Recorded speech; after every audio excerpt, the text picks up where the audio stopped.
Hello. I don't know who's gonna join me so early in the morning, but I wanted to leave a little love letter, gratitude, Hi Ellen, gratitude for Substack because it's been such a transformative journey. Didn't make me rich, no worries. But it has given me so much. I'm a solopreneur, I'm a lawyer. Offer some legal things here and how to Substack there. But what Substack really gave me is a place where I can express myself and find like-minded people, really help other people, not just companies, that I was doing in my former job. But the thing that I absolutely love about Substack is that you can create content and you can create um, guides and things and connect with people, and you can earn something from it. You're not just putting out content for the sake of expression. You can actually make it your side gig, side hustle, or you can build an audience and it's all free. You have the reins. I wanted to jump on here because I think not many people realize that Substack is an incredible solopreneur professional wanting to create a side gig suite for marketing, for sales, for customer success. It's such a awesome tool, and I feel like people are just using it to create content and hopefully get subscribers, and that's a great, let's say, classic way of using it, but it can be so much more. And the beautiful thing about this journey is you can just develop your use of it over time. You can explore different facets of what Substack can offer, like a audio podcast, a video podcast. You can do with perks a lot of, special offerings every month, every week. You decide for your paid subscribers. Um, it's so beautiful. I love tinkering. I love offering new things to my subscribers just because I enjoy doing it, right? But I wanted to tell you the story of how I started here. So, when was it? October 2025. I was in a legal job. I was head of legal of a tech startup, legal startup, and I was a bit about to burn out. Um, One of the reasons for it was that the leadership wanted to control a lot what I did off of my work. They didn't want me to have a podcast. They wanted me to spend all my energy on work. And I'm like, seriously, you cannot decide that. My time is my own. So I resigned, citing I need some me time. And the first day or month of the first day I was off, free as a bird in the sky, I started my legal consultancy called Me Time Consult. And in the same month, I started Me Time on Substack, my podcast, my my independence, kind of my rebellion against employers that try to control every facet of our life. I think it's so important to be very, very protective of our time. Yes, those 8 hours or 9 or let's say 10, because we want to be diligent of work time for our job is dedicated to them, but the rest is ours. And someone telling you, no, you cannot create content, you shouldn't do this, you shouldn't do that, that's a terrible sign and a sign of maybe a toxic environment to a certain extent. And maybe they don't even realize it, right? It's not something that people do, out of out of bad will or anything like that. It's more about fear that you're going to compete with whatever the company provides, fear that you're going to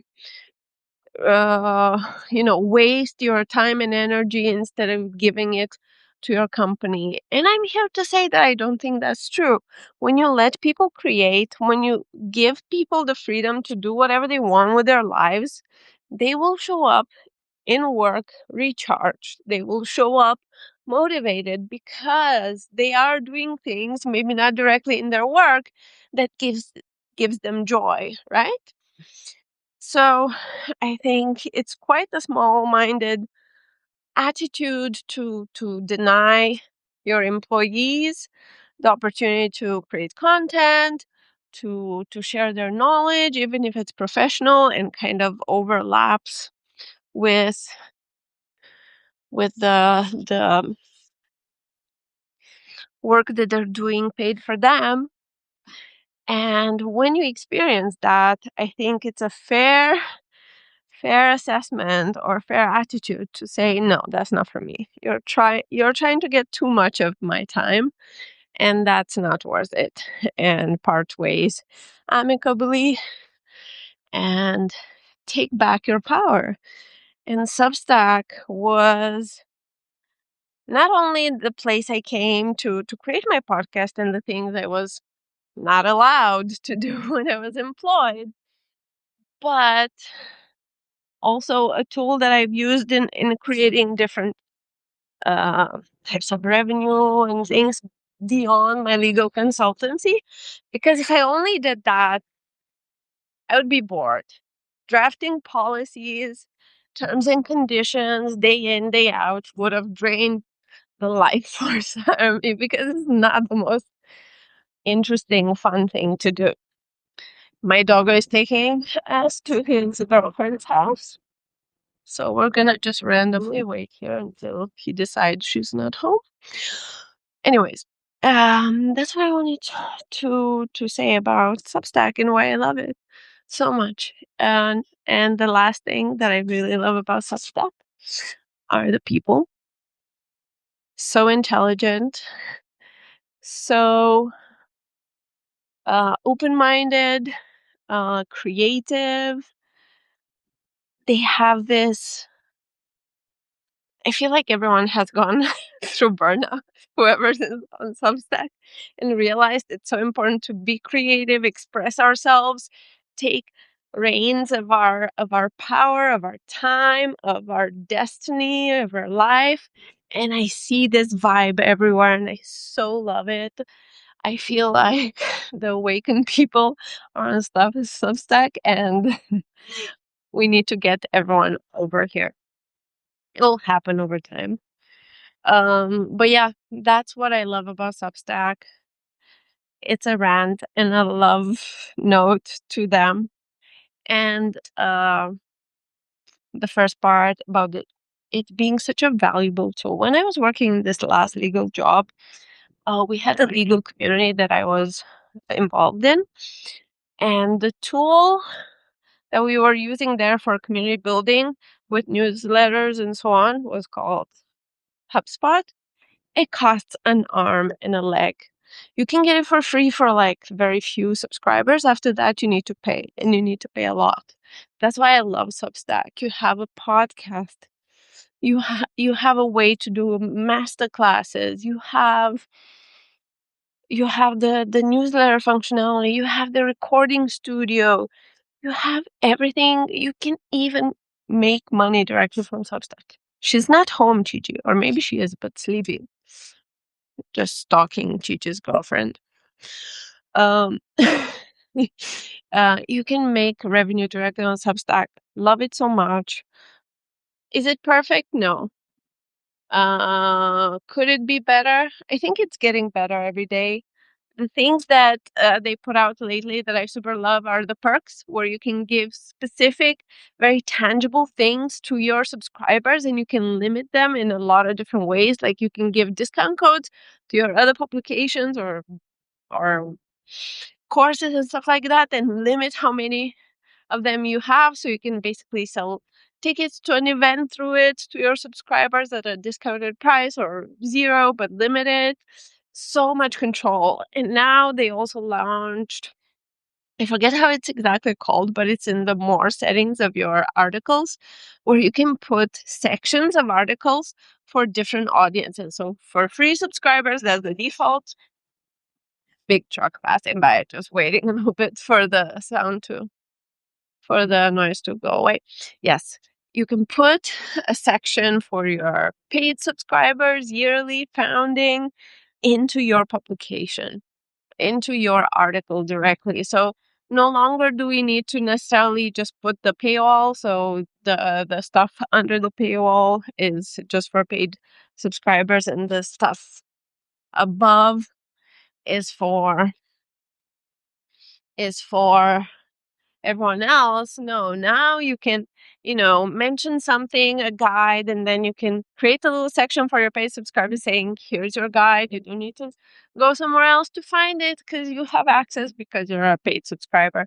So it shows Substack 2.0, whatever, all the things that they launched lately basically help us prove to subscribers how valuable the things we create are for them, help us show them their perks, their benefits in a much more easy way for them to find, removes a lot of friction, and I love it. I really love it. It's July, so I'm more on vacation mode. I'm not really doing a lot. Uh, but when I was trying to get more paid subscribers for me time, uh, the biggest objection I was getting was I don't really know if it's valuable enough, if I'm going to use it. What's in it for me? I don't need to pay for emails. I get enough emails for free. All these things point to the fact that it was very difficult for people to understand what your paid subscription comes with. Now with perks, you can put everything there, so it's very, very visible. And you can play around and experiment with additional ways of offering value, like, weekly guides that you can put there and people can download without you having to email them and spam them, because we know right now everyone is struggling keeping up with all their subscriptions and things like that. So yes, love Note to Substack. Love it so much. Thank you guys for joining me. I am surprised there's people here so early in the morning. It's 7:30 or 7:45 here in Copenhagen. I'm walking the beast, Joe Beast. And then we're going to a wedding somewhere in a really beautiful place, a part of Denmark, of Copenhagen. So I'm probably gonna film there. Not sure if I'm gonna go live someone else's wedding, but I'll definitely share some snaps or some videos of the place because it's gonna be wonderful. Wishing you a wonderful weekend. Hi, Dia. Hi, Mike. Hi, Ekta. Echoes from the in-between. Tara, Futurist. And the thing went down, so I cannot see. Thank you all for joining me. I hope you love Substack as much as I do. I hope you understand what a powerful business tool it is for free or for, a percentage of your paid revenue whenever that comes. It's so, so wonderful to start building something of your own on top of your day job, your other endeavors. I'm building Substack on top of my legal consultancy. I'm doing some things here to give diversity and color to my life, to meet new people. I'm making some money, but it's not nearly close enough to help me, make a living for now. But that's okay. I'm doing it because I really love it. I think it's useful what I'm doing. So I'm going to keep on doing it for as long as it's fun. And that's why I love Substack. Thank you for joining. Bye, guys. It's gonna get wobbly because I need to press and live video.